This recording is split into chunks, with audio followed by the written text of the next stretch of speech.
Okay. I think we will start. Maybe we can temporarily close a little bit the door. Not that we don't want anybody else, but to have a broader. Oh, am I alone here? So, first of all, thank you all for coming. My name is Bertrand La Chapelle. I'm the director of the Internet and Jurisdiction Project, and this is a workshop that actually follows activities that we had this year in various meetings, and something that we started with Paul Fehlinger, who was over there doing the remote moderation, that we started at the beginning of 2012. In a nutshell, this is a process that is dedicated to addressing the tension between the cross-border nature of the Internet and the patchwork of national jurisdictions. And as a matter of fact, if some people want to come, this is a structure where it's not panelists on a panel, people are distributed. So if you want to come and fill the different seats that are available, including here, you're welcome. Don't hesitate. So we started this thing 2 years ago, and the challenge is the tension between the cross-border nature and the Internet and the national jurisdictions. As a matter of fact, I want to take the opportunity of this workshop as a starting point to identify how it fits into the general process. We started that 2 years ago with fundamentally two legs. One is an observatory that has now 25 people in different universities that are regularly crowdsourcing cases related to jurisdictional conflict between different countries. And every month there's a crowd ranking exercise that produces a newsletter of 20 cases. Every 6 months there is a synthesis of trends coming out of those cases. That's one part of the Internet and Jurisdiction project. The other part is a dialogue facilitation, which is multi-stakeholder facilitation process, where the goal is to bring the different actors around the table, from government, from civil society and the private sector, to discuss this tension, which is actually a common concern for all the different operators.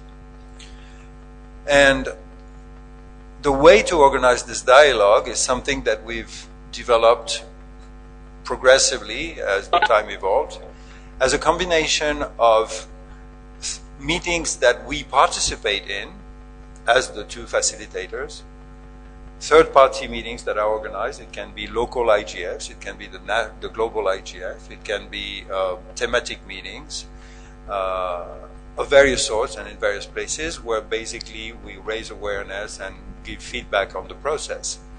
But the other part is meetings by invitation that are voluntarily limited in numbers to make sure that the discussion in 1.5 days can be intense and fruitful. And those meetings are gathering in different regions the local government, including in many cases the law enforcement, the civil society actors, technical community, businesses, and DNS operators. This year, we have organized, in that context, 4 meetings, 4 workshops.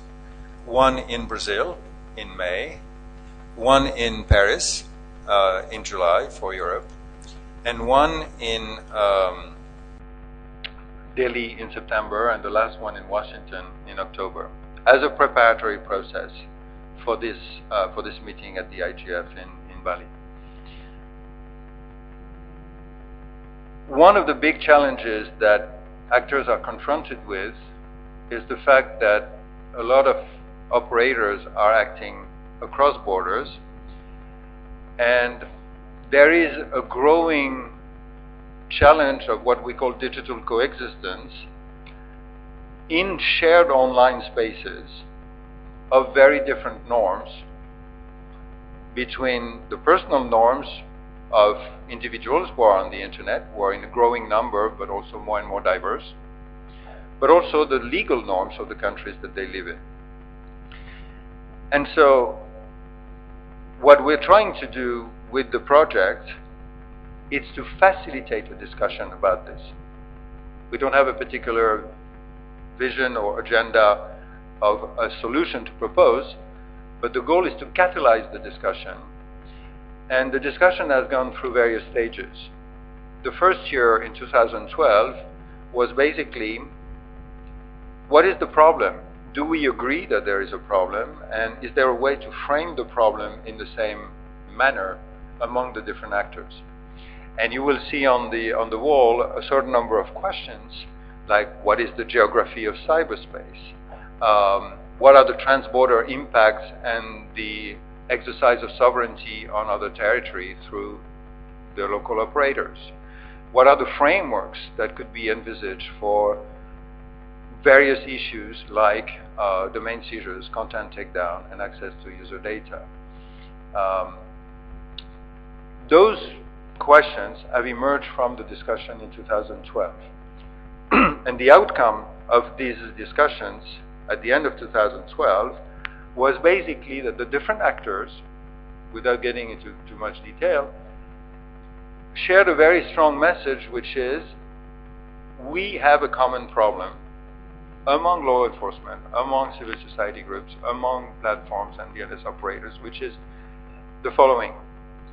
When we talk about domain seizures, content takedown, and access to user data, for criminal investigations, for instance, there is no framework that exists today to ensure that there is fair process and efficiency.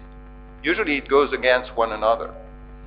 In most cases, for those of you who are not familiar with the way it works, in most cases, you can have efficiency. Somebody is picking up the phone, calling the DNS operator, the platform in another country, and says, I have a problem with this content, or I have a problem with this actor. Can you cooperate? It's yes, no, but it's an informal network, a trust network. Works in some cases, doesn't work, relatively efficient, but no fair process guarantees on any side. On the other hand, you can have a pretty fair process guarantee. It's called a mutual legal assistance treaty. It's beautiful. The problem is that it is relatively long. And in the workshop that we had in India, it explains that when you want to use a mutual legal assistance treaty for criminal investigation, the investigator needs to ask the Home Affairs Ministry whether they can make a request. Then when the answer is yes, they can go to a court to validate this request. Then when the validation is done, they go back to the Home Ministry. Then the Home Ministry passes this to the Foreign Affairs Ministry, which sends it to the US Department of State or any other country, which itself screens the request, brings it to the Department of Justice, which then goes to the company. Beautiful, fair process. I mean, there are all guarantees everywhere, 24 months on average, between the moment you make the request and you get the answer. So in between, there is this tension between efficiency and fair process. And the message at the end, to make a long story short, the message at the end of the first year was, how can we collectively develop procedural interfaces between those different actors, the triangle that you will see inside this little brochure. How can we develop procedures to organize this?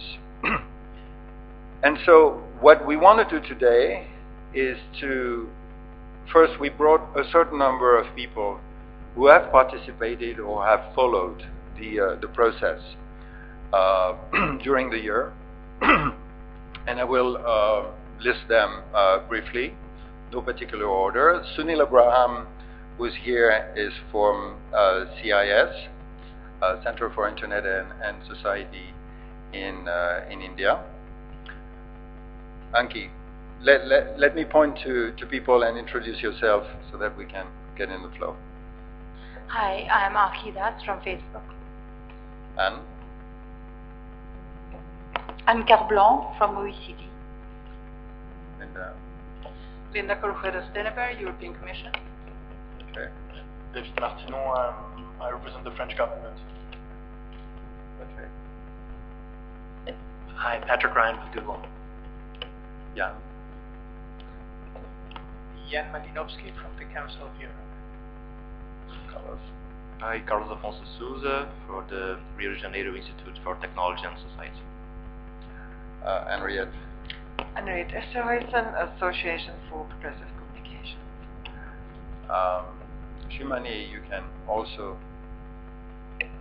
I'm Chinmay Yaru from the Head of Communication Governance at National Law University, Delhi. Who else has participated? Fiona has. Sure. Fiona Alexander from the U.S. Department of Commerce.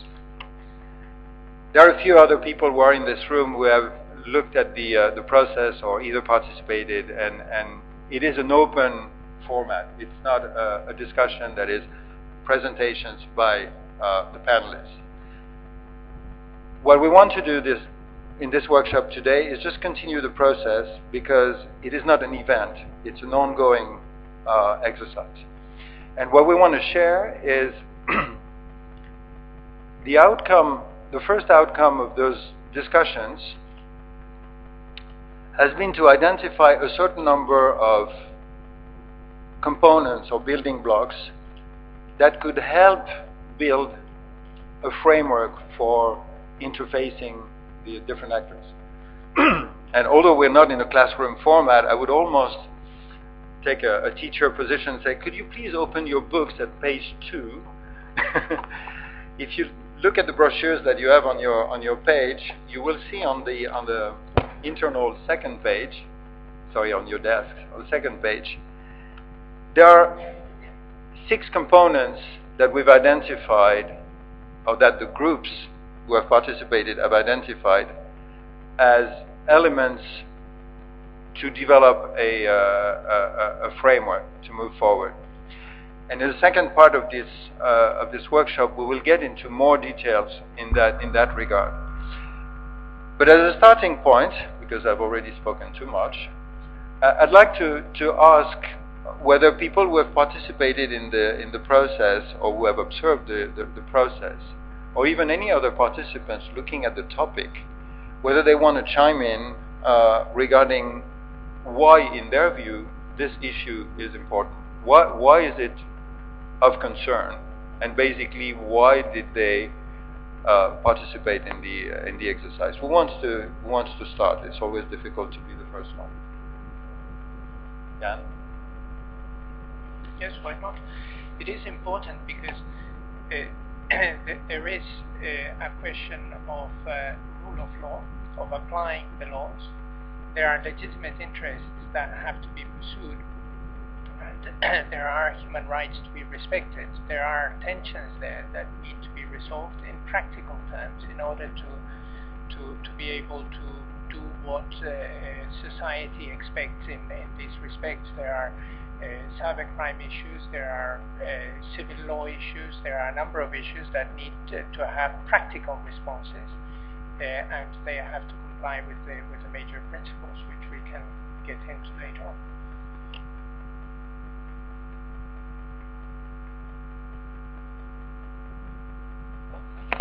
Yes, jurisdiction is one of the most difficult issues we've tried to tackle in different fora, including the OECD. So it's really important, because the internet and internet policy and all the issues related to the internet are complex.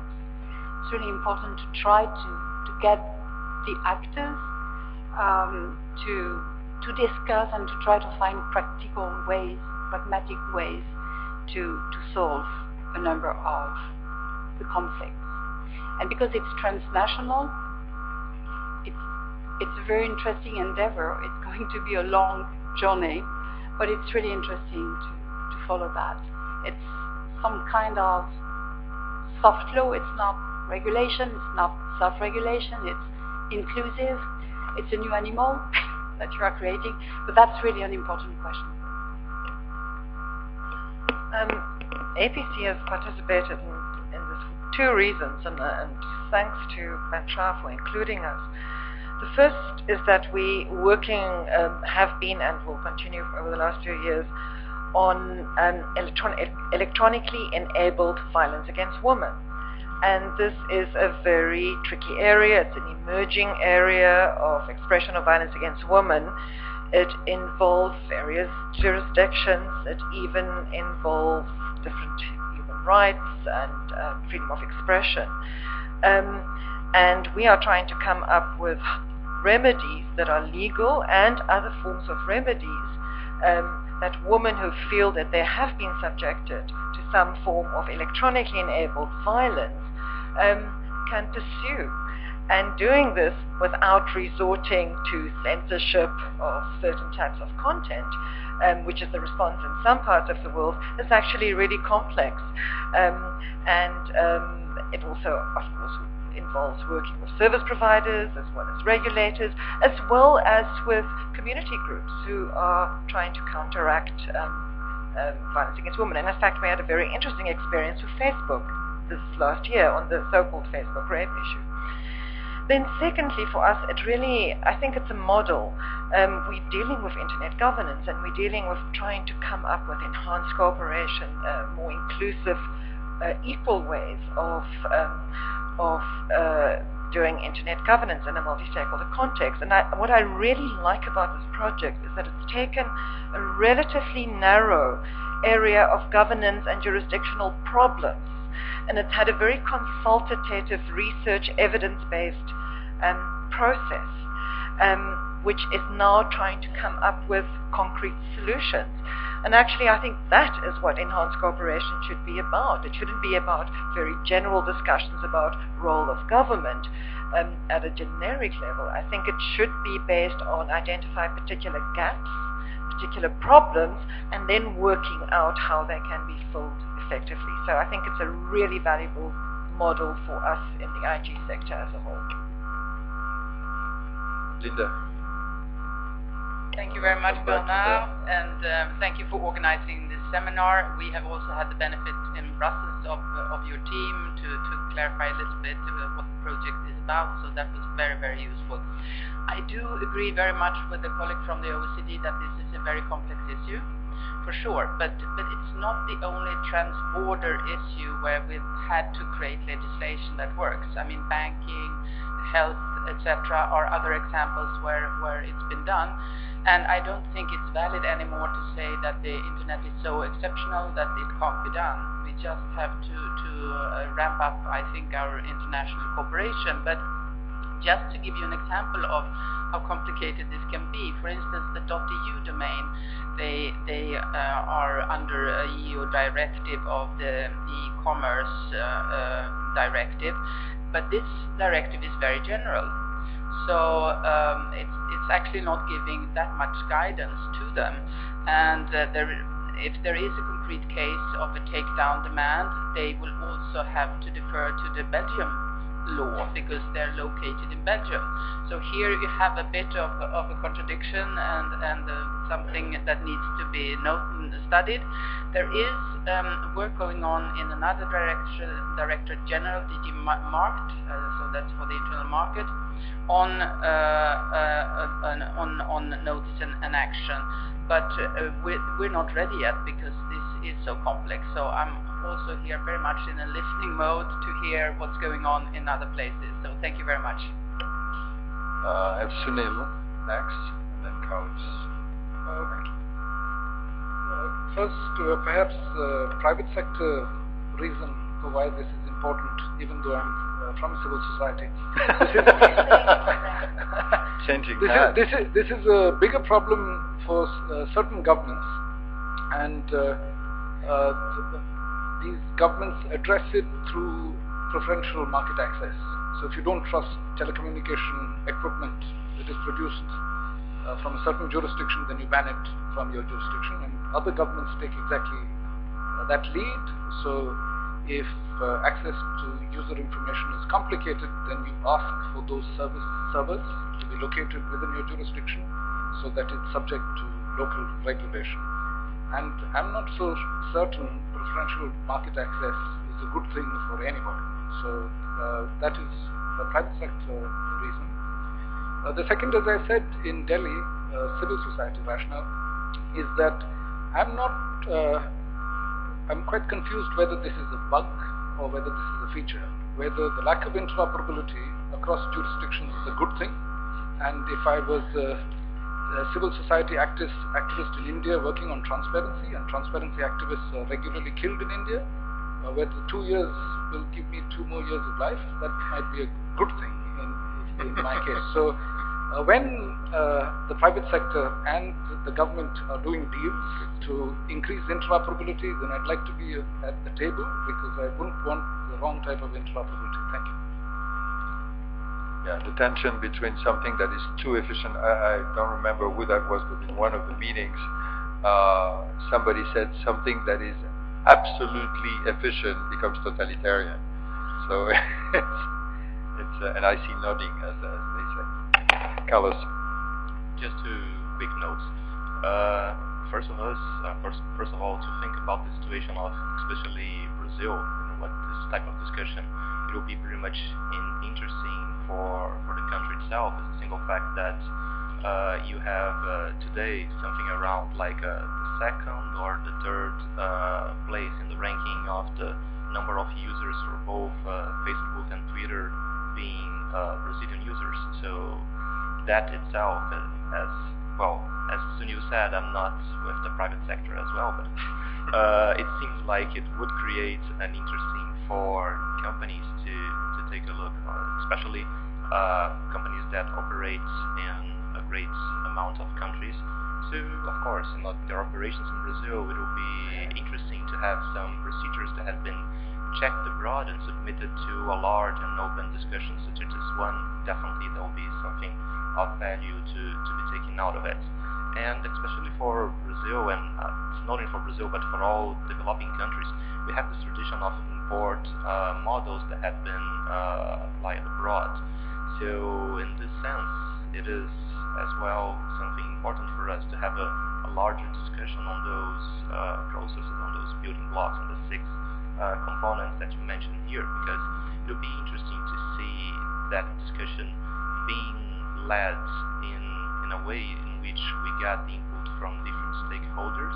It's definitely something, I would say, that puts legislators and law enforcement agents in a developing country in a much better secure place to adopt this procedure, rather than simply import one or other option that had been applied abroad in this or that country. So just a couple of thoughts about the situation in Brazil and developing countries as well. Yeah, there's the question. There's the question of importing, but also the question that even if you develop it on a local basis, if it is done without any communication with what other countries are developing at the same time, then everybody ends up with a patchwork of rules that are even harder to enforce and to accommodate, because they are now more and more incompatible instead of being just difficult to harmonize. Thank you. Thank you. The reason why we participated was, of course, to understand gaps in the current infrastructure. In the India meeting particularly, what was very interesting that we had people from law enforcement agencies participating. And we of course knew this, but what was helpful in that discussion was the ability to discuss the current gaps in the MLAT process, and most of it was infrastructural deficiencies, which we felt the consensus in the room was that it could be addressed by making sure that that infrastructure aspect was addressed. For example, a long-standing demand in India has been that there should be an MLAT desk with partners, with countries which have a lot of these services, which they're offering in India, particularly the US, and that hasn't happened. So there are a lot of gaps in the bilateral arrangements which would addressed would definitely deal with the concerns which is there. So it's not as if the current mechanisms are broken. There are solid amounts of inefficiencies in that, and it became a very interesting place to have that discussion in a very practical sort of way. Second aspect of of the reason why we kind of participate is that we are, as private sector, we are interested in participating in any discussion on future innovative instruments as you talk about. And therefore, I think one of the elements which we were interested to explore is that can there be consensus on a principles-based approach which various governments could agree to from a jurisdiction treatment perspective. And therefore that was our interest to intervene and participate in those discussions. Thank you. Shimai, next. I'm not sure whether there's someone from a government here, since most of you decided to do a let's talk for the corporate angle. I thought that let me attempt to suggest how this is good for governments. I think that sometimes we make the mistake of homogenizing the way in which we think about governments. And in India in particular, we know that there are multiple channels through which takedown requests or access to data requests can be made. And so it is not necessarily true that the people that make the rule and then the people that are officially responsible for following it are really able to track the minutiae of how it's being followed. So a system like this would create internal accountability and would help them track both through traceability and through safeguards what people within the system are treating the rule in which way. And it would help filter out both ignorance, because I'm assuming that the standards that are created would clarify to people what is acceptable and what is not. And it will also remove malafide requests, which are also a range of requests that happen. And in terms of the clear signaling, I think that I would echo what Anki says, which is that I think that with this whole multi-jurisdictional system, part of the problem is that it must be very hard for companies to figure out what is legitimate in which jurisdiction. And so in that sense, a system like this would just give helpful information that helps people be more efficient. One thing I pick from what you're saying before giving the floor to Fiona is the diversity of actors when we say governments. Inside governments, there are very different agencies, there are very different, not only ministries, but you have law enforcement agencies on one hand, you have the data protection authorities on the other, you have the Ministry of Foreign Affairs, you have the Ministry of Justice, you have the Ministry of Economy, and they sometimes have very legitimate, divergent rationales and drivers. And one of the things that we've tried, and I think it has worked so far pretty well, is to try to get also the different dimensions. Having a prosecutor, for instance, in the Brazil meeting, somebody from the Central Bureau of Investigation in India, people from Europol in Europe. And this brings a completely different dimension to the discussion. Fiona.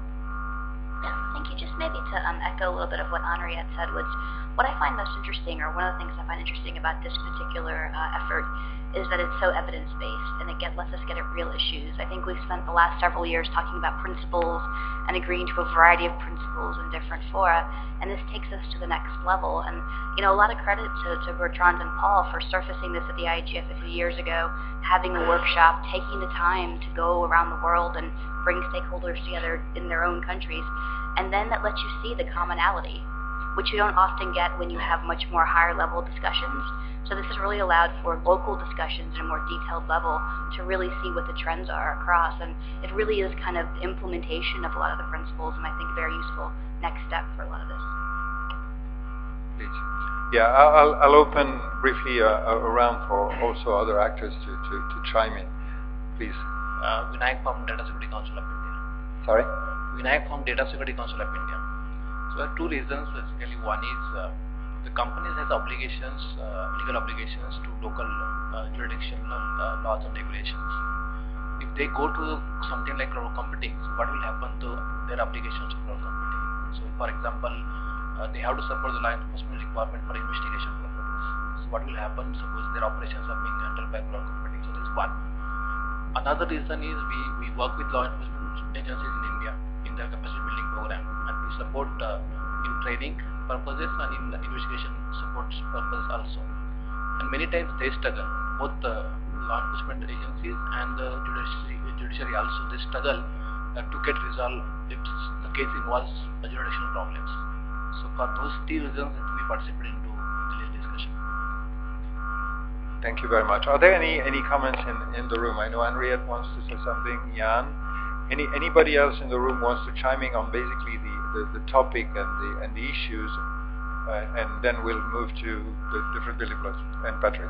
So Jan, Henriette, and Patrick. Yes, my initial comment was very general, and we seem to have already moved into more specific areas. If we talk in respect of the specifics, I think that we have to make certain distinctions. There is the decision of the operators. There are some operators that have editorial responsibility and editorial power over their content, and they exercise it in their own ways, and the ways that they do it today are different to the ways that they were exercised in the past with legacy media, newspapers, things like that. So you have Facebook or Twitter that have, or Google, that have a different way of exercising editorial control, editorial process, and they have certain scope of decision, and they will decide on content, and they will decide on content sometimes depending on the territory where they are disseminating certain content. It is provided by users, it is provided by other actors, fine, but they are the editors of that, they are the curators of that content. Now, that is one thing. Then there is the question of the territory and the laws which apply in that territory. In that respect, there is sovereignty. Yet, states have committed to certain values. Most of the countries in the world have committed to the Universal Declaration of Human Rights. 160-something countries have committed to the International Covenant on Civil and Political Rights, which has its equivalent in Europe in the European Convention on Human Rights. The difference is that in the European context, that carries an enforceability mechanism that goes with it. States can be brought to account for their performance in respect of human rights before the European Court of Human Rights. So that introduces a higher level of observance and accountability in respect of those rights. There is another principle that comes in, which is the non-interference with the sovereignty of other countries. So if decisions within one jurisdiction can have an impact on content or expression or privacy, which is the duty of another country to supervise, control, or ensure, as would be the case in Europe, then that introduces an entirely different dimension. At the same time, around the table there have already been comments in respect of law enforcement, for example. We have an instrument in respect of law enforcement, which is the Cybercrime Convention. It has been adhered to, ratified by a number of countries, both within Europe and growingly so outside of Europe. But the standard that has been set by the Cybercrime Convention has been used in more than 100 countries in order to align cybercrime legislation. And the Cybercrime Convention has certain elements of enforcement, of cooperation, mutual legal assistance. There's a network of 24/7 for rapid assistance, for ensuring evidence, digital evidence, and so on and so forth. So we have all these things, and they are subject to rule of law, and they are subject to human rights principles. And as I said, the fact that in certain jurisdictions the enforceability and the accountability of the state in respect of human rights is higher doesn't mean that the standard is different in other countries that have committed to the same values and principles through other global instruments. One thing that's, before I give the floor to Henriette and Patrick and we move to the next stage, two things I want to emphasize in terms of methodology.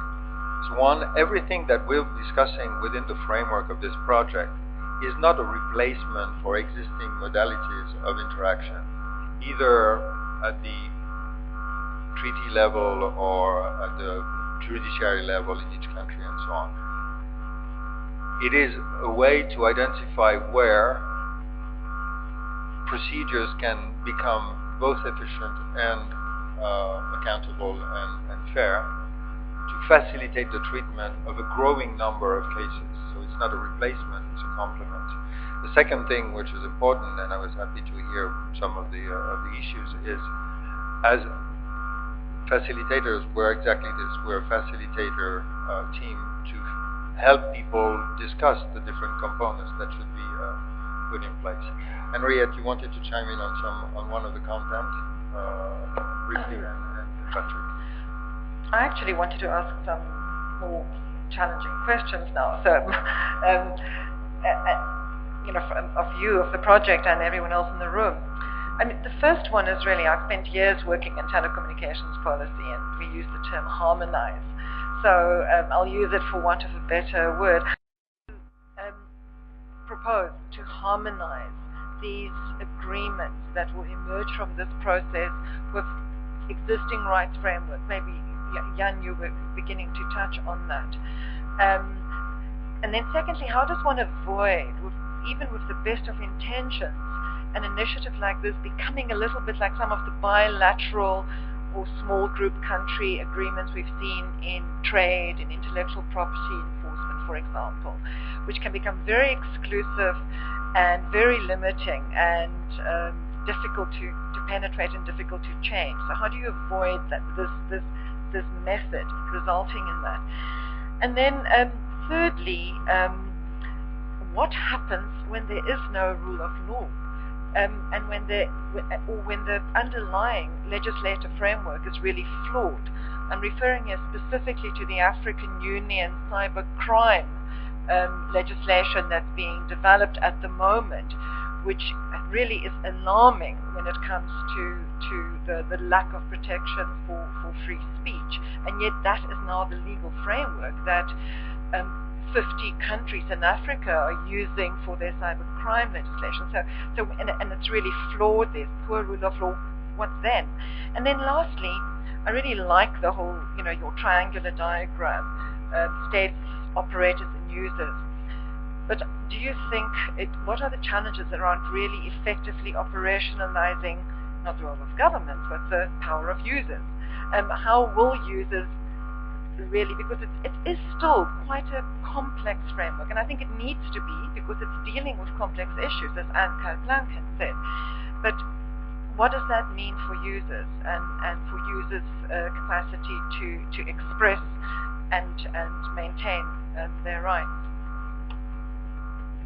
Thank you, Henriette. I couldn't imagine a better segue to the two sections afterwards. Patrick, you wanted to chime in, and I'll come back to these questions. Thank you. Why is Google involved in this process? Well, one, because it's a really fun, difficult, hard problem that's really hard to solve, and I'm glad you're tackling it. If as a U.S. company with global operations, when it comes to a conflict, when there's an issue, we tend to try to rely on the MLAT process, and the MLAT process is absolutely broken.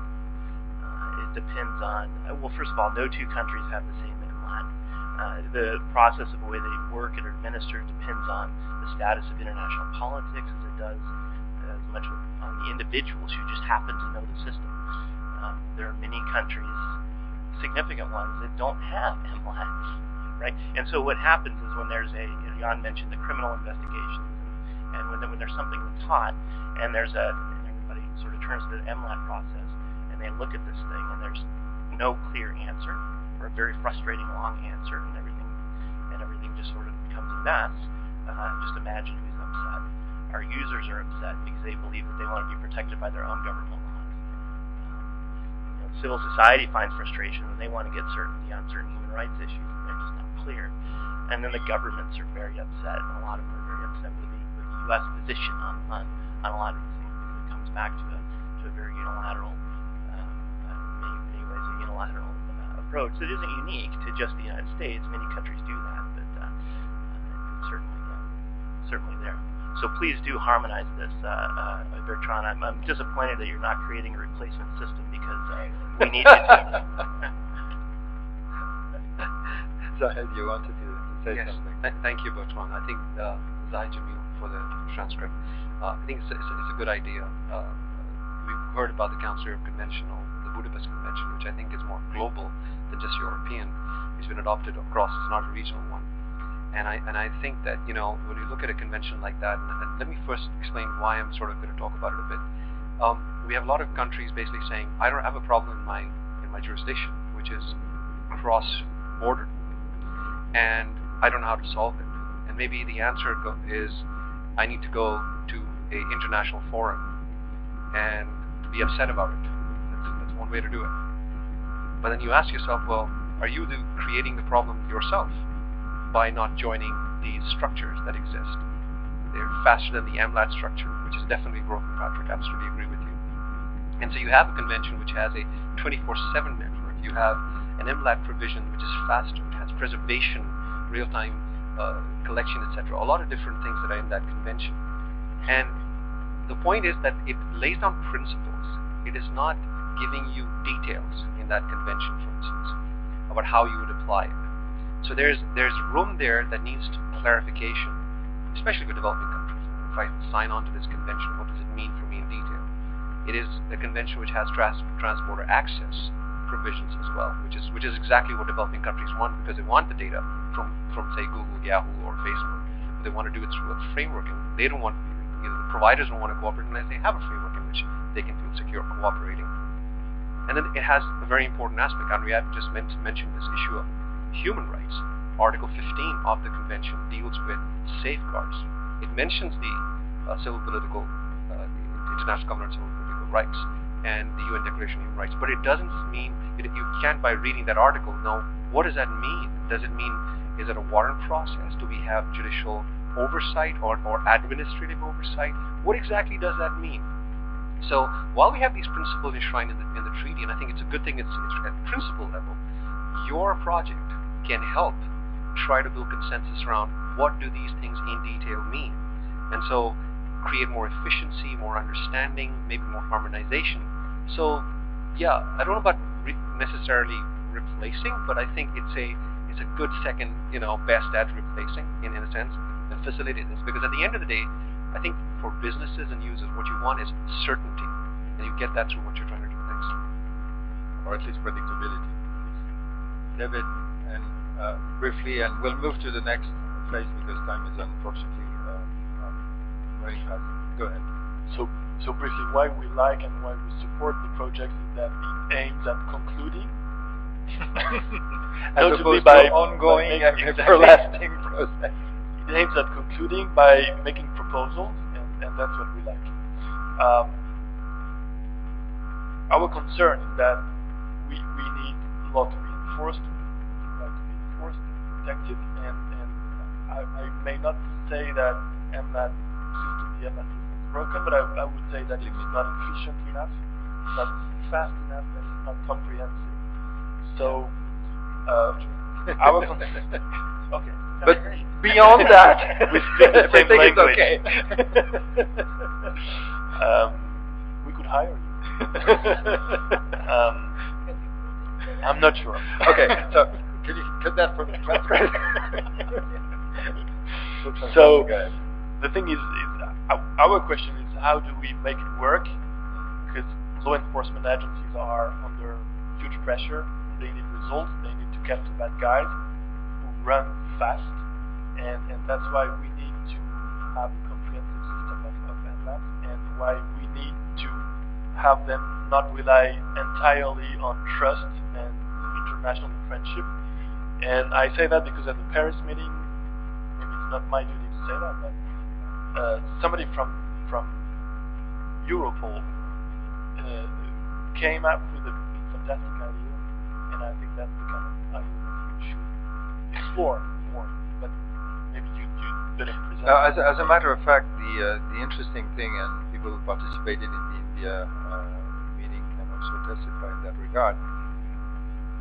It was for me a fascinating element in the process that the presence of people who are actually dealing with the concrete issues, like the law enforcement people and prosecutors and so on, has added a tremendous impetus in terms of orienting things towards the reality. And I would say one thing: the word sovereignty has been mentioned. There is always a debate when we're talking, and I will use this as a segue for the second part and the building blocks. Especially in the IGF and in other spaces, there's this whole debate about sovereignty in the digital age. Is sovereignty disappearing, or is it necessary to reaffirm sovereignty in the digital age? The fact is that it's not one or the other. Sovereignty is essential. There's no doubt that if you have a country that has no government functioning, we see that in failed states, the situation is awful. You need law enforcement, you need processes at the national level, you need frameworks, you need enabling frameworks, you need everything. The challenge that we're confronted with, and that is at the core of the discussion here, is that if you are, for instance, I'll give the example, in a situation where there's a Frenchman in France insulting another Frenchman in French through Twitter, the likelihood is that it's going to be French law. Simple, you don't need an international treaty to handle this, really. If on the other hand, to make things a little bit complex, you get an Australian traveling in Ecuador using a Yandex to insult a Brazilian who is actually traveling elsewhere, if you take the time to identify which jurisdiction is going to be, not to mention where the servers of the company are located, by the way, this becomes more complex.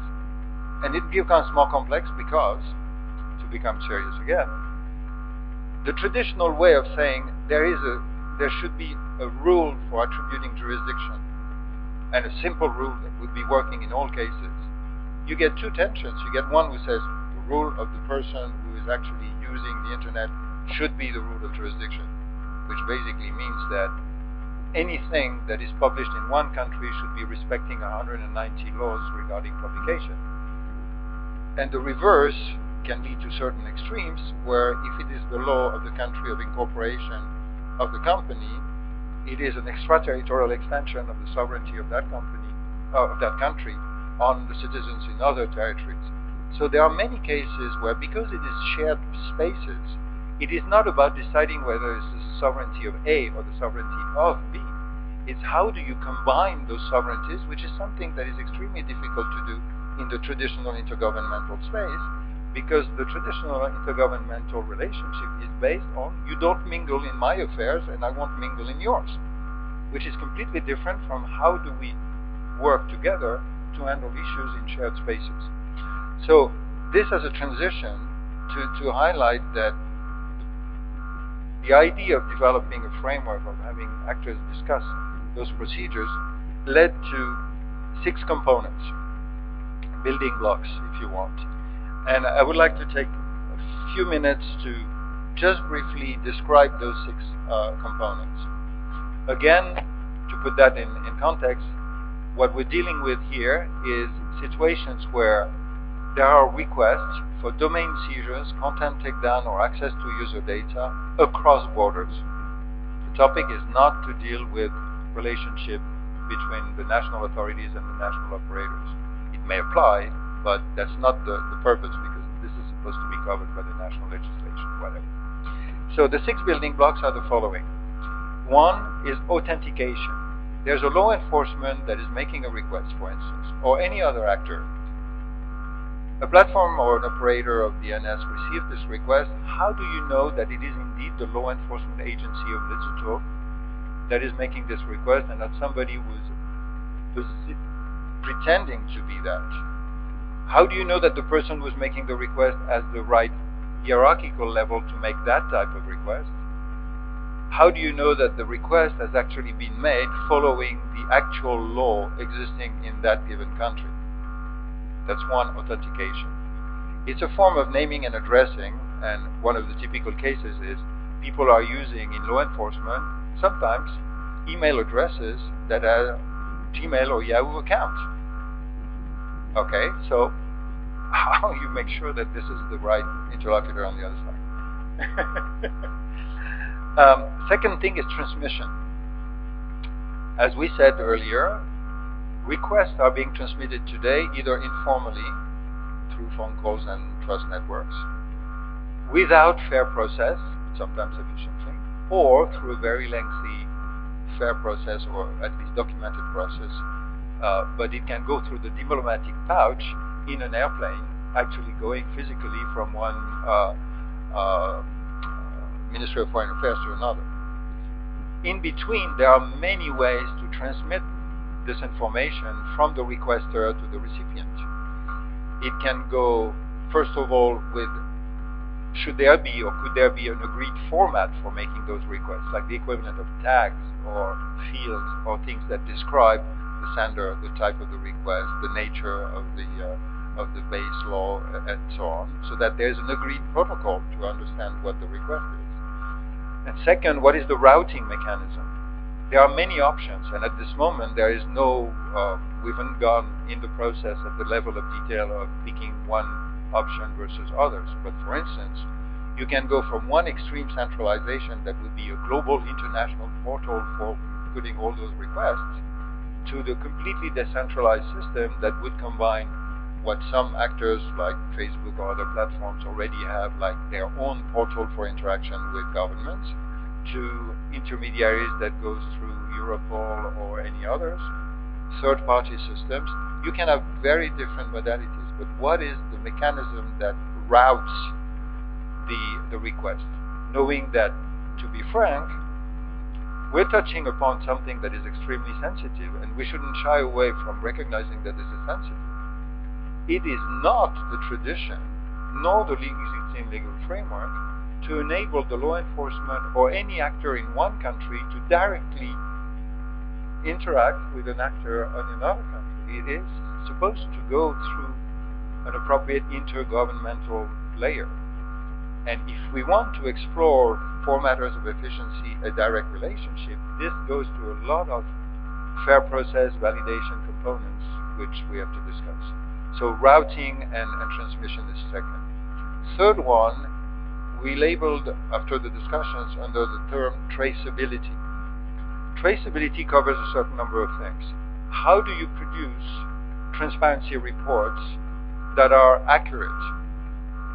To give you a very concrete element, when somebody in a platform in the US, for instance, receives a request from the Department of Justice to take down something or give access to user data, it is not indicated whether this is a request from the US or whether it is a request that comes through an MLAT from another country.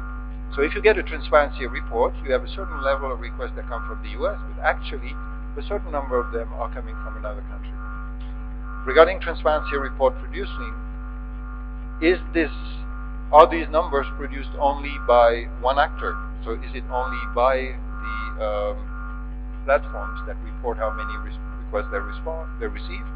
Or is it a joint declaration where the governments themselves or the public actors themselves say, these are the requests we've made? Another question regarding traceability is, how are requests logged, particularly when they're not public, to enable any sort of audit or ex post oversight to ensure that there's no abuse of some procedures? Big question marks on each of these blocks, but traceability is of course connected with transmission, because depending on what you choose as a transmission mechanism, traceability is easier, more complex, or not. So these are the three first elements. The three last are determination, i.e. who decides to accept or not accept a request. Today, it is mostly the operator who's receiving the request, the DNS operator, ISPs, platforms, and they have to make a determination, which is a problem for everybody. It is a problem because it is a little bit strange for community in general to see a private actor making something that amounts in certain respect to a quasi-judiciary decision. Yes, this content, yes, this data is being given. But the problem is that if you ask, and this was a very strong message from the platforms themselves, and if I'm misquoting or misexpressing, correct me, but the message was, we don't want as platform to be doing those determinations because it is a burden. It is a burden, and it's typically a situation of damned if you do, damned if you don't. If you do give some of the data, for instance, you will be accused of having cooperated with some actors who are not following due process. But if you don't, you get your own people on the ground that may be thrown in jail because you didn't comply with the court order, that sort of thing. The question is, in determination, and I'm trying to go fast because I'm taking too much time, but when you get to determination, the natural fair process guarantee is court. The problem is that it's not completely scalable. It's not scalable in terms of handling every single small component of privacy data or content. But it is not scalable also because you again have to determine which court. Is it the validation by the court of the emission or the court on the other side? And so if it is not a court, are there third-party validation mechanisms that may be trusted enough? And the two last ones are safeguards regarding user protection. When and why is the request notified to the user or not? When should it not be notified? When should it be notified? And when it is notified, are there contradictory procedures that allow the user concerned to respond? And are there appeal mechanisms? And finally, last but not least, under the label execution, if all the boxes have been ticked, and there is a decision that there should be a content takedown, that there should be a domain seizure, that there should be access to user data, how you do it technically is not neutral. You can either take down a domain or seize a domain and do it in a way that harms the infrastructure or not. You can take down content very locally or absolutely globally. And the granularity of the decision is a very important element. And in access to user data, there's the question of, do you give the needle or the haystack? So, this is a bit of a long presentation, but the purpose of this session at the IGF is to bring the different actors up to speed when they have not participated in the process so far. And the challenge, and I think I will wrap and bring the last 20-25 minutes around this question. These are the 6 building blocks that we have identified at the outset of the process, or by the participants, as potential components to develop a regime. The goal is to continue next year and get into the actual development of an operational framework. I have 2 questions for the main participants and the rest of the audience. One is, are those building blocks more or less covering the right issues? Are there contributions that you want to make that we can take all into account in the rest of the process, knowing that we would love to spend the whole day in the workshop, but it's not possible. But the second issue is more important and connected to what Henriette was saying before regarding inclusion or avoiding a small growth country. We are collectively confronted with one very classical problem, which is, how do you continue this exercise, both deepening and broadening? We want to engage more actors, but at the same time we want to go in more operational aspects. So how to make sure that the process involves actors in other regions and at the same time can work deeper. We will have a meeting in any case in March in Paris to bring the different actors so far who have participated together and others. How to continue the discussion next year is also what I would like to hear about. So sorry for having been a little bit long, but it was to just bring the presentation up to speed for other actors. Jan, you wanted to chime in and mention it. Yes, I would start by saying that the 6 components are mostly procedural. They are the practicalities that one has to comply with in order, and they have to respect the rule of law requirements in order to be consistent with human rights principles and so on and so forth. We have already heard that the 24/7 arrangements that have been created in connection with cybercrime. There are guidelines that have been adopted in connection with relations between ISPs and law enforcement agencies, and all of that seeks to give response to the specific questions that you were asking. I think personally that one has to rise to another level first. In order to be able to respond to these things, you have to think in terms, for example, concerning privacy and data protection and access to personal data.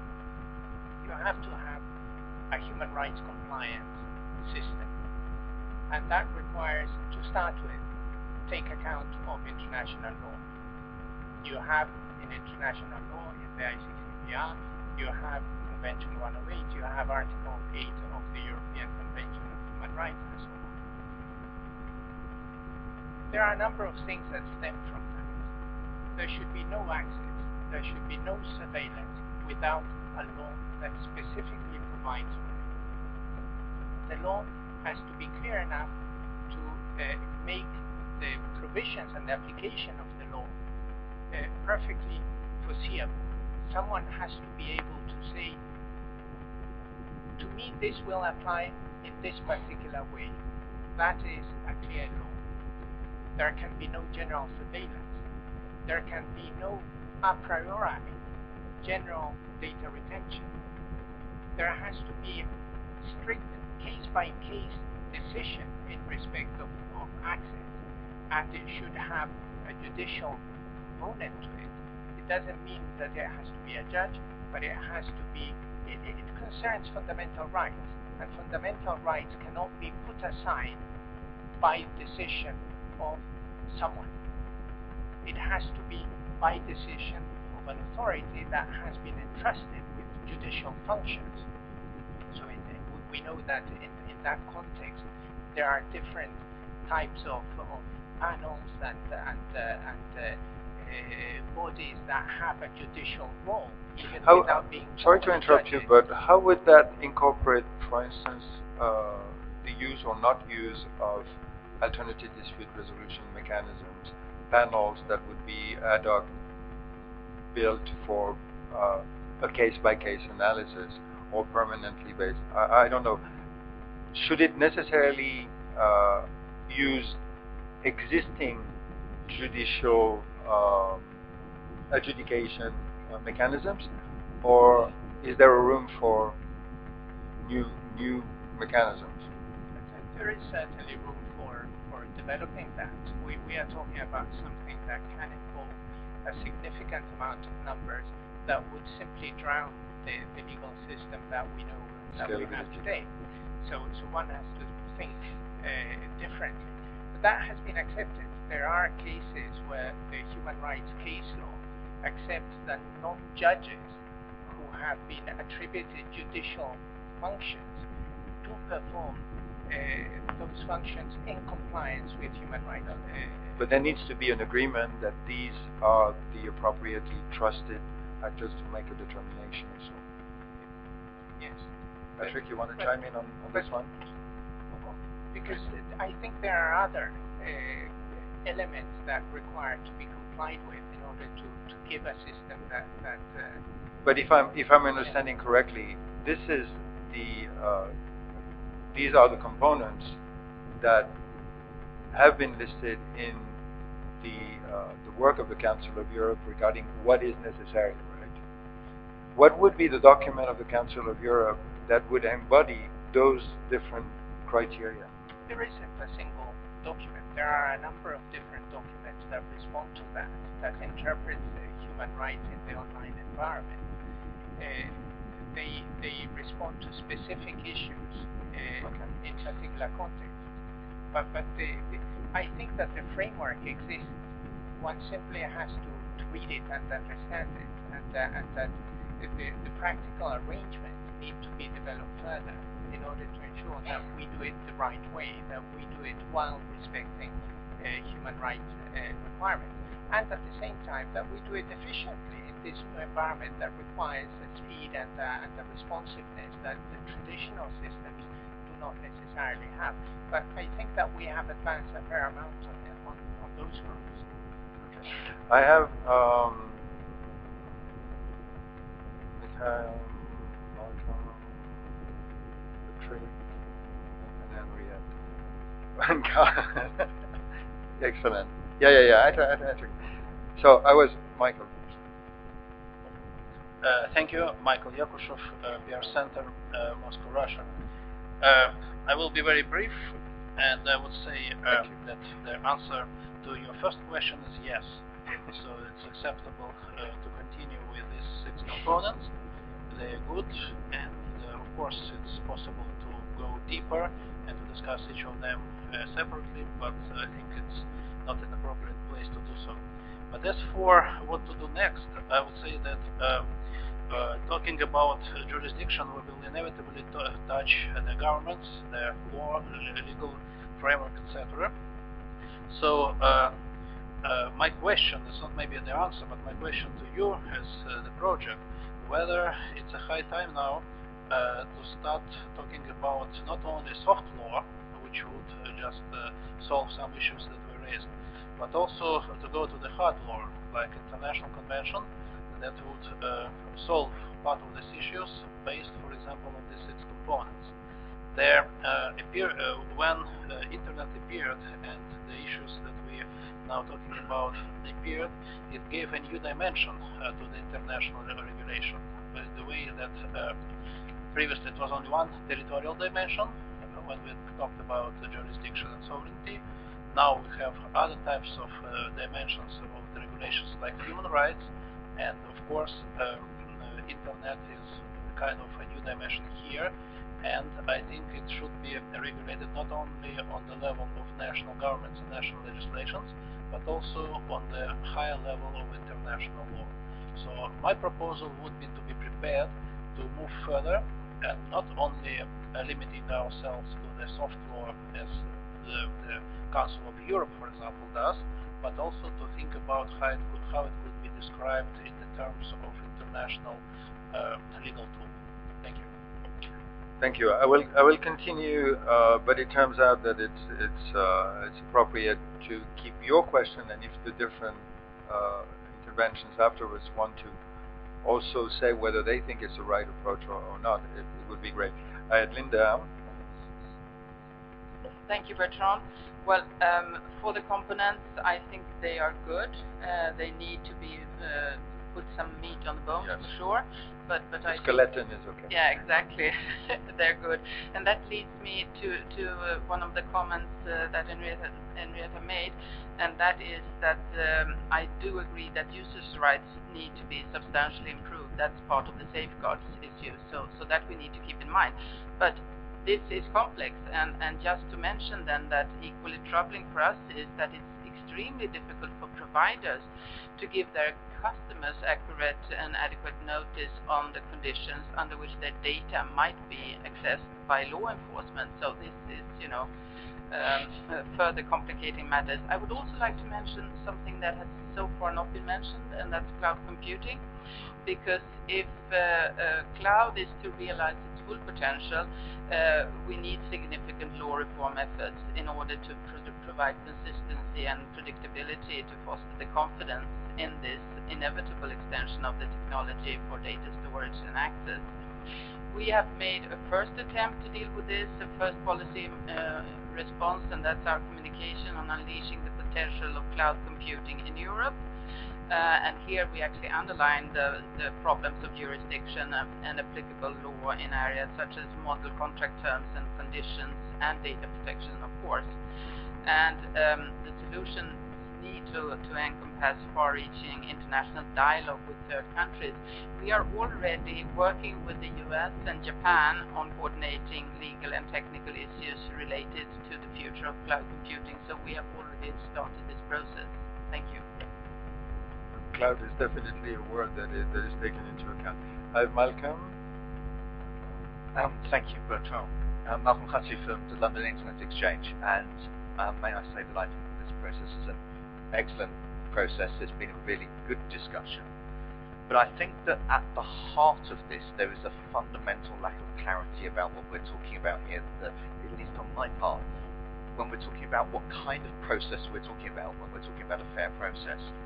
Are we talking about essentially an administrative process or a quasi-judicial process? Some nature would put it another way. Are we looking about how to bring about an outcome across borders, or are we looking to enforce a law against someone? Now, is there a person whose interests are actually being implicated that might need to be balanced against a request?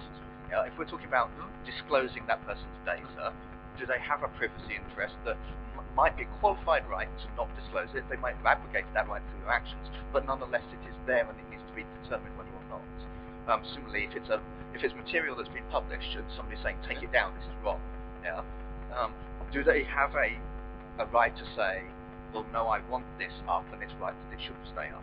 And if so, how is that, more particularly for this process, how are those rights intended to be protected?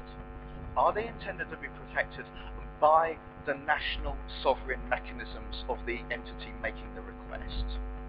In which case it's kind of an administrative process, and you assume that it's already been determined that this is wrong and this is against the law table, and therefore the process is simply one to bring about the outcome of giving effect to that decision. Or is this a quasi-judicial process, in which case it's not assumed that, and it's yet to be determined?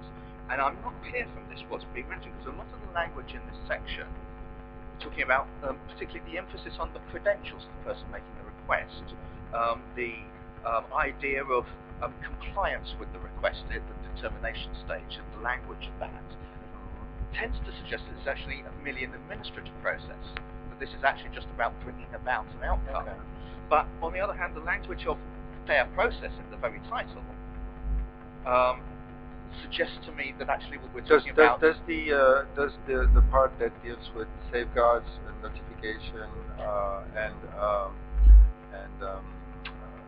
contradictory procedures and so on, doesn't it cover most of what you're saying? Because we're clearly in a situation where it's not one jurisdiction or the other that will have to... I mean, in principle, the issues that are raised in the safeguards section might end up doing so. Okay. But the way that this is being presented, I mean, even those safeguards would be the kind of things presented as being safeguards in a process that is ongoing, i.e. it's going towards essentially a determined outcome. It suggests to me the sort of thing I'd expect. Let me rephrase to see if I understand correctly, and you tell me if I'm wrong.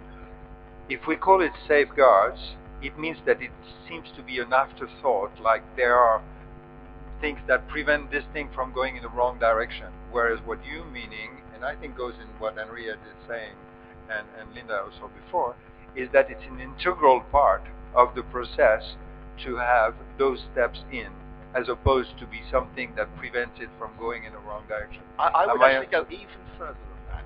Okay. I would say that the determination step, as you label it, if it is considered a quasi-judicial process, actually this is all focus comes into the decision, should we or should we not take this action?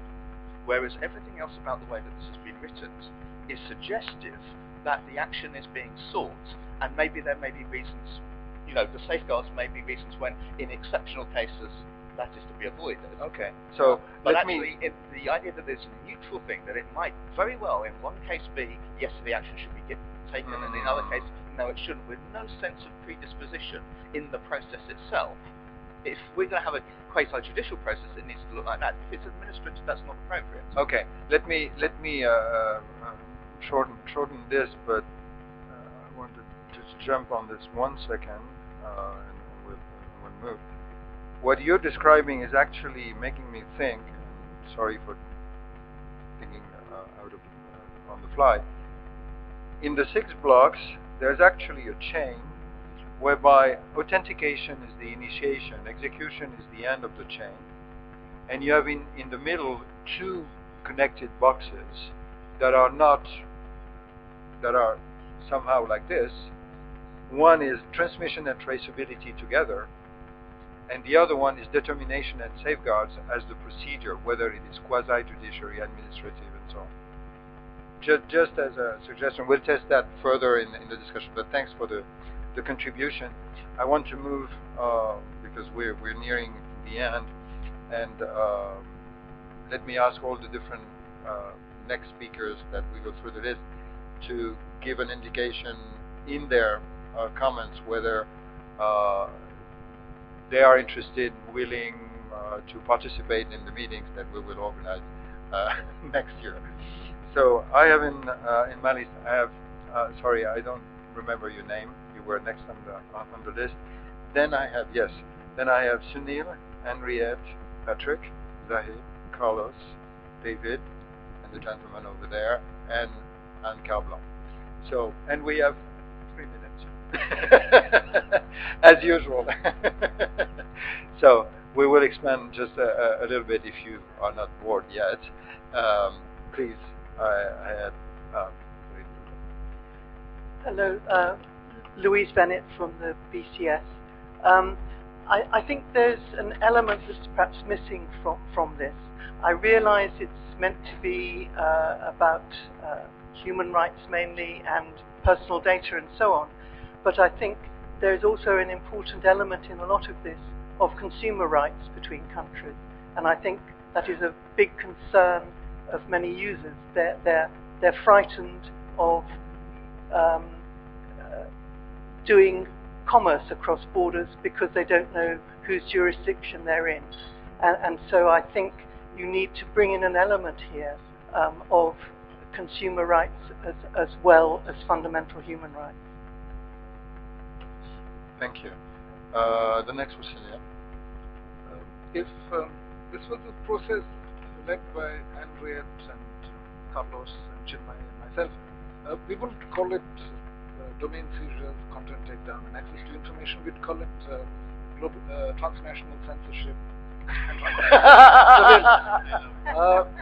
And if you think through those categories, 3 areas very carefully, the target of the increased interoperability in regulation is users, citizens, and consumers mostly. You rarely hear of the government website being taken down. So therefore, then you move into the components, and if you were to structure it against a grid, whether each stakeholder played a passive or active role against each of those components, you will find that the consumer or citizen plays an active role only in safeguards, and particularly in the right of response and appeals mechanism. The story begins with other stakeholders, the story ends with other stakeholders. Somewhere in the middle, we make what in cinema is called a guest appearance. So, to use the weasel word is the wrong term here. Weasel phrase is better for this IGF, and that phrase is recent developments. You might begin to think that the problem could begin with the citizen. The citizen could be the person whose rights has been infringed against. And then if you were to structure these components, you might come up with a completely different structure. So just, but I'm very invested, very committed, will continue to be part of this process. Very quickly, one on the labeling of the issue. You're absolutely right, and I didn't mention it. One of the fundamental exercises that we're trying to do is to find formulations that reflect the concern of all actors and do not presuppose a position or a solution. And so it's sometimes a lot of work. You're absolutely right. I mean, content takedown can be labeled otherwise. The second thing is, I would argue, though, that the user, not as individuals, but as civil society representatives, can have a role in traceability, and that actually in traceability there can be a dimension that we have not mentioned, that is monitoring of content takedown by individual actors that are part of it. But it's a very good point. Yeah, Henriette. Thanks. Sunil, actually I was thinking we might call it legitimizing transnational censorship. But I also think this is... Sorry, Bertrand. No, I'm joking. I think it's a good initiative. I completely agree with what Sunil said, and I knew Malcolm Hutchie would throw a cat among the pigeons. So my suggestions, I like the building blocks. I think, firstly, yes, I think Sunil's point, that also occurred to me, that there's an imbalance in how your triangular groups of stakeholders can participate and influence this process. I also think that under platform operators, you really need to add internet service providers. In some countries, like in mine, in South Africa, we have a fairly effective ISP association that deals and processes these kind of requests, that interfaces between service providers and users, and that abides with national legislation. I think we are not all yet using the cloud, even though the cloud is very important, and we're not all using our mobile phones to access the internet, thank goodness. Then I think on safeguards, I think beyond, I think accessibility there is, I think, extremely important. You know, safeguards are only meaningful if they have impact and if they can be used and if they are truly accessible. If they just add legitimacy, they're not going to add... You mean if there's a stepping... There needs to be whole layers of how information is made available, to whom, support for accessing those safeguards. So it's actually, I think, safeguards in itself is a very complex area. Then I think there is one building block that's missing. And I think what I really like about your process is that you started with common problem identification. But I think it could only really work, from my perspective, in a legitimate way, if there are also some common principles. And if I'm not, maybe the jurisdictional, administrative, I'm not addressing that division because I think this process does mix them up.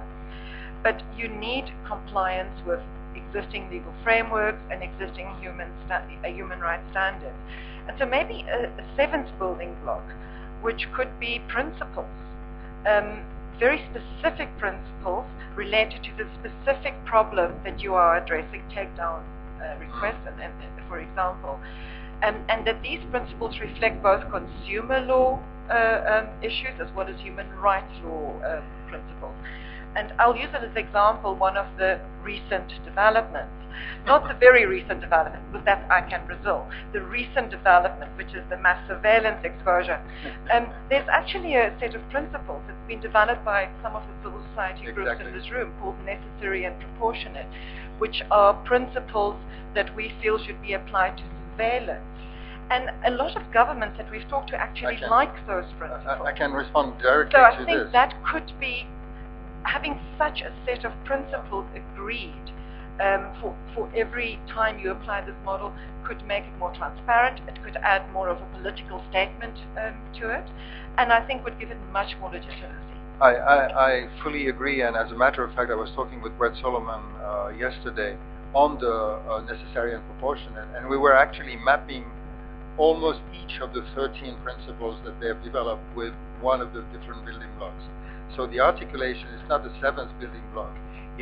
There are some issues that are principles regarding the substance, and a certain number of their principles are actually process principles that are related to this. So the mapping is being done, but thanks for reminding us. Patrick. Well, this is all working out great because the point I wanted to make was to jump in on the informal processes and how important they are.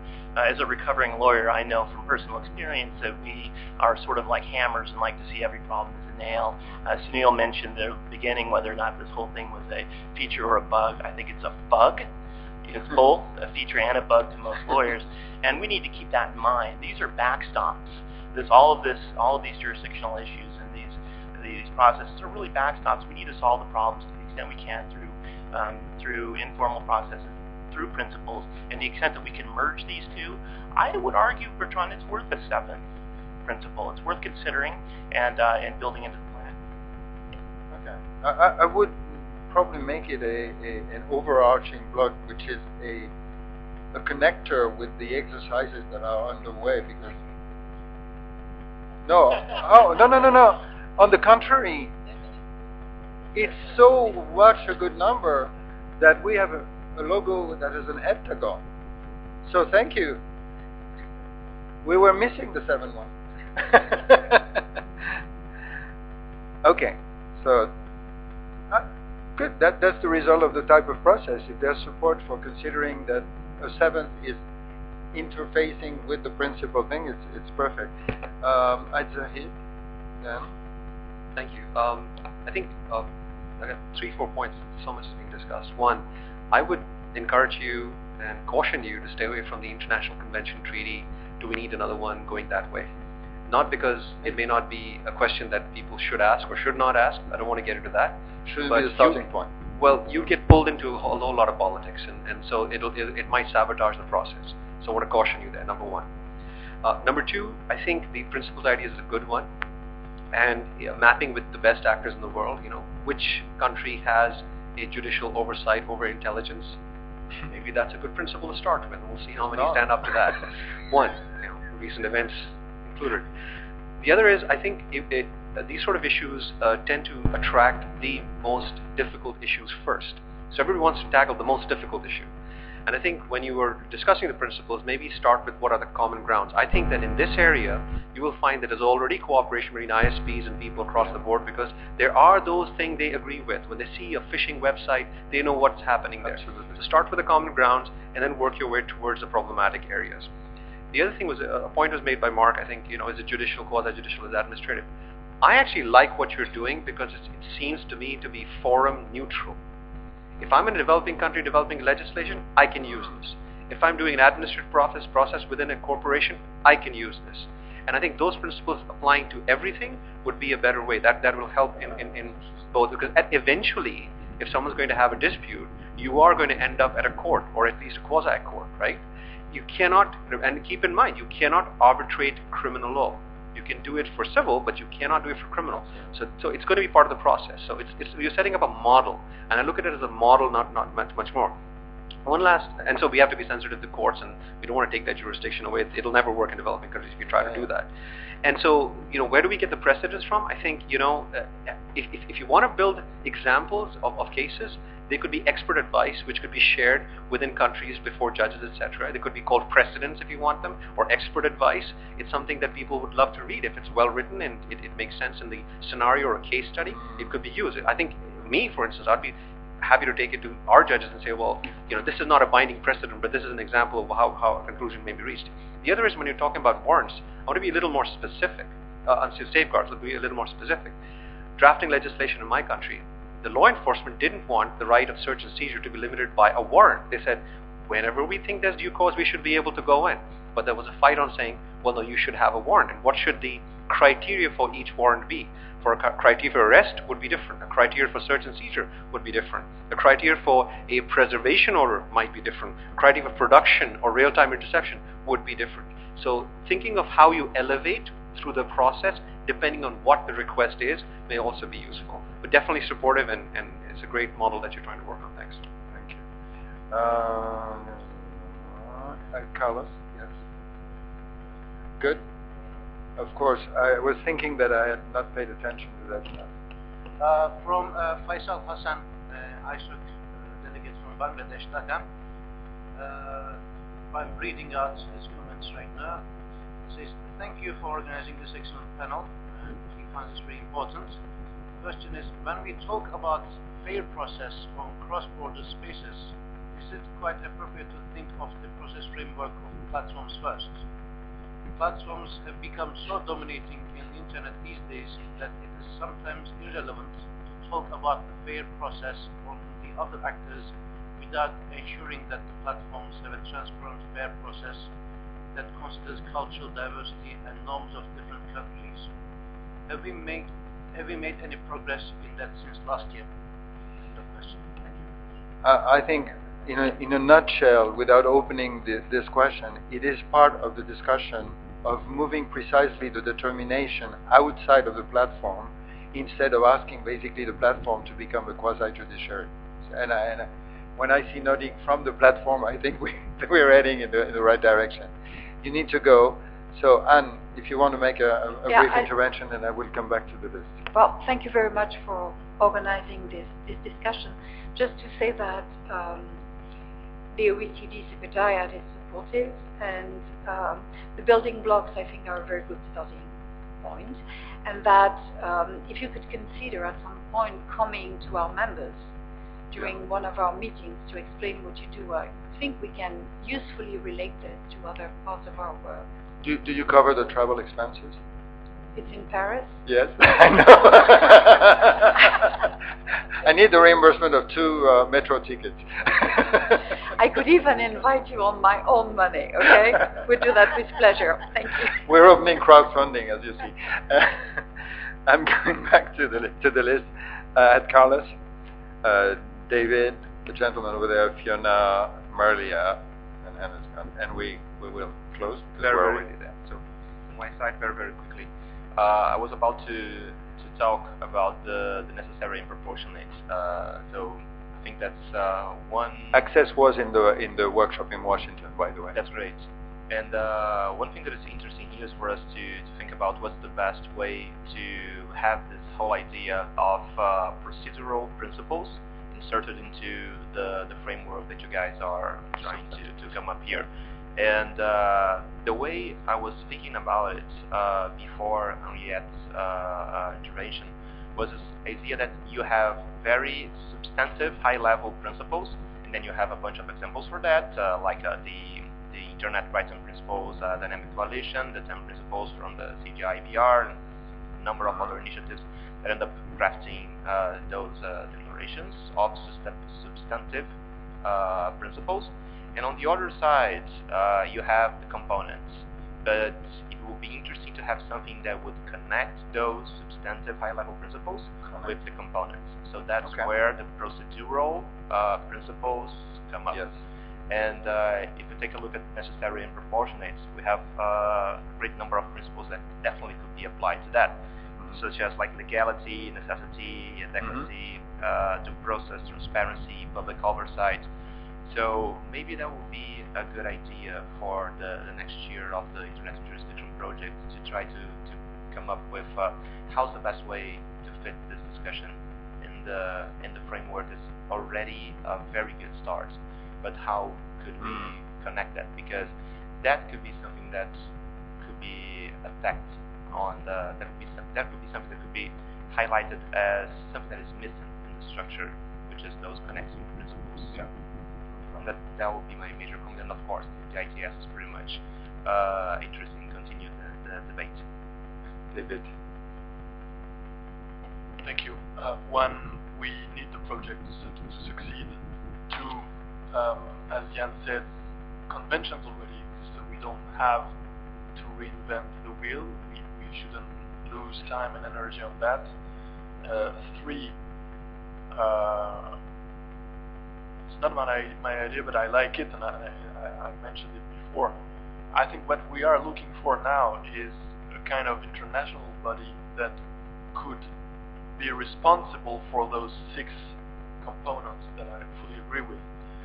We need something that could do the authentication, that could do the transmission, traceability, etc., etc. And we need it quickly, because again, democratic law enforcement agencies need results, they need changes, they need us to do that. And there are models that already exist, and I'm sure that we could find similarities with something like Interpol, for example. Just similarities. I'm not saying that it has to be a duplication of Interpol, but there are things that we can explore in the way Interpol works to try and see how we could propose the creation of something like that. And I do agree that international convention treaties take a lot of time, but at some point we governments need that to be able to work. Thank you. And good luck. One quick comment regarding the expression an international body versus international bodies or components forming an international system is part of the discussion regarding how this can be concretely implemented, and it's part of the issue. Anki. I just had a very tactical point to make. You mentioned that this will go on for another year, for this entire process. Hopefully, we'll see some resolution at the end of it. But while you do that, as you work through the session of meetings, I think from the India meeting it was very clear, at least in the developing countries, it's very important to make sure that there's government representation on the table. Yes. Because if we do not have them, then we are not having a real conversation. And while some of these concepts may be well appreciated in the north, they're not equally appreciated in the south. So I think it's very important in terms of lifting, the conversation across the world. That was one. The second thing is that there is, as a short-term measure, but a very, important measure, we definitely need to address the MLAT infrastructure point. I know everybody hates talking about it, and we all know that the system is broken, but this is something which is required as of like 2 years back, and it's not happened. So to the extent, particularly when you're having these conversations in the US, in DC, etc., it's very important that we are raising this enough in conversations there. Okay. One quick point regarding government involvement. Both Brazil and India were absolutely willing to participate. I mean, the governments willing to participate in this workshop, but there was one, the conflict with the main session, and two, the fact that one of the actors is only arriving tonight. I had the gentleman over there, then FIONA, and Marilia, and I'm just trying to visualize the outcome of this one.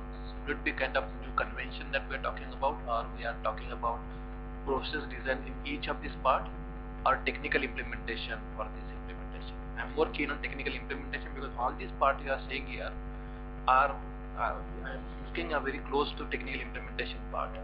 Even if you apply these parts to MLAT, I think MLAT will significantly improve this one. If we create a technical infrastructure which talks about authentication, which talks about transmission, which talks about all these parameters, significantly the existing process could improve with that one. Thank you. FIONA.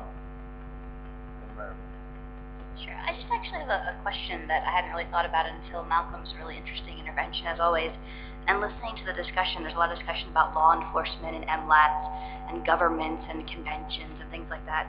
And maybe it'd be helpful to understand and a clarifying point, which is these components that are here, I'd always understood, and maybe it was incorrect, that it wasn't just about governments being able to do these things, it was about anybody in your triangle or any other user thing.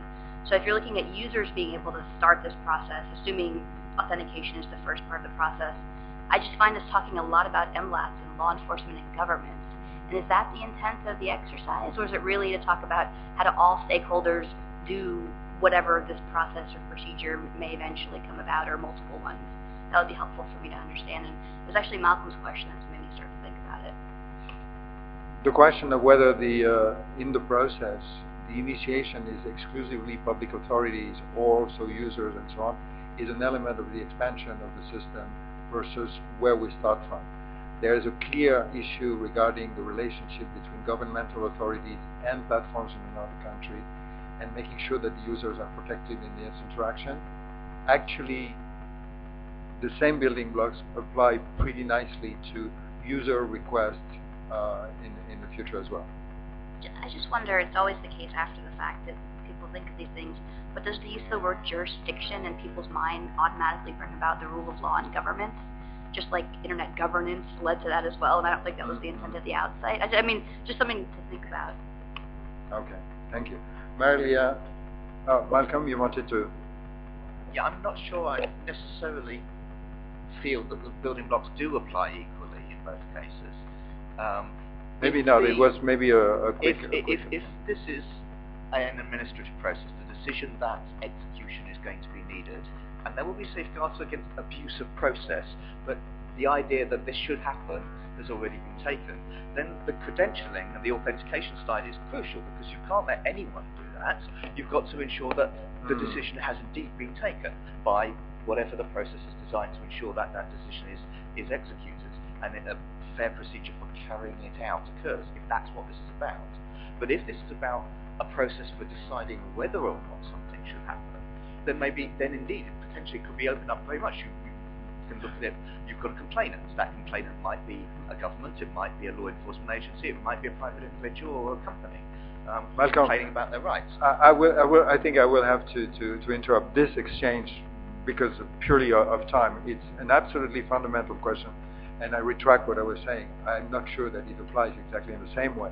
We need to discuss when it applies in the same way and when it doesn't, if I may. Marilia and Linda, did you want to make a last comment?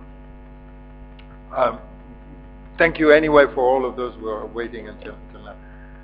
Very quickly, due to recent developments, we, the Brazilian actors, have been called to ponder on a lot on fragmentation, and people tend to see fragmentation as some technical measures that have been advanced by Brazil, such as the creation of the brick cable, but also measures in terms of regulation. And I think that Brazil presents an example of how the failure, or at least the deception with MLAT, has influenced the regulation and may tend to foster fragmentation. Because like in Marco Civil, they have introduced this provision that says that data centers, the location of personal information of Brazilian citizens should be stored in data centers in the Brazilian territory. And not only that, we did not have access to the text, so we know from leaked sources that it goes beyond and says that if one side of the communication is a Brazilian citizen, then the content of communication should be stored in Brazil, and if this content of communication is mirrored as well as elsewhere, then the Brazilian law should apply as well.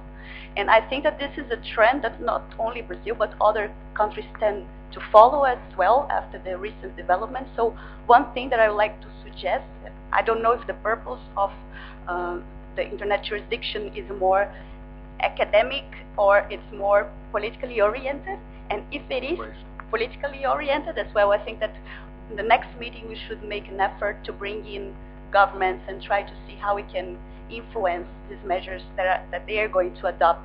And on your question regarding other people we should reach out to, I think that we usually overlook the fact that fragmentation does not only have to do with regulation, it has to do as well with interoperability.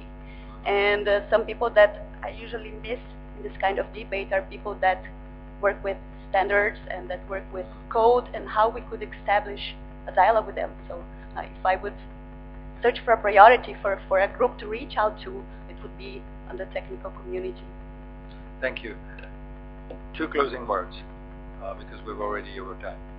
One, the context of multiplication of national legislations that produce a de facto fragmentation that seems a short-term solution but is actually a long-term harm is exactly the reason why we're trying to help people talk together, because it's harming actually everybody. The second thing is an attempt at making a balanced response to the question of treaties or not treaties. We're calling that roughly a framework of commitments, and the goal is to try to identify new types of arrangements between the different actors, where potentially the countries can then embed some of the components in their legislative framework. The platforms can embed that in their terms of service. The civil society groups can set up dedicated systems. It's not per se a treaty, it's not a standards, it's not guidelines, it's a little bit of a hybrid system potentially that will take the form that actually the actors will want to give it. I don't think we want to focus on this at this stage regarding what the format is. This is why the expression that we've chosen is a very generic one, framework of commitments, and we'll see how it evolves. Thank you so much for the input. I wish I could have organized a whole day on this to get more input, but it was great. Thank you so much, and see you in Paris soon.